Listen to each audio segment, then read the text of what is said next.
sikap kita Partai Nasdem menyatakan menyayangkan apa yang terjadi pada pemberitaan yang dilakukan oleh pimpinan KPK yaitu Pak Johanis Tanak. Sangat disayangkan. Kenapa? Karena yang bersangkutan ada di sebelah saya dan ikut mengikuti Rakernas. Assalamualaikum warahmatullahi wabarakatuh. Saya langsung saja karena waktu terkait dengan apa yang disampaikan tadi dengan adanya berita ini. Sejauh ini saya baru dengar 3 jam yang lalu itu saya baru dapat kabar terkait masalah OTT. Secara tidak langsung keluarga, sahabat banyak yang prihatin. Apakah betul Bupati Kolaka Timur Abdul Aziz ini OTT?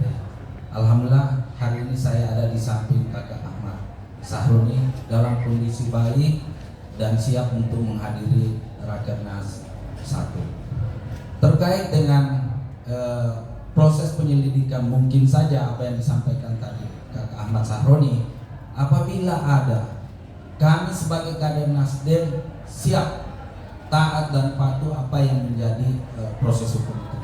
Tetapi terkait dengan drama atau ada framing ini yang mungkin kami secara pribadi keluarga yang tidak menerima, karena secara psikologi luar biasa terganggu.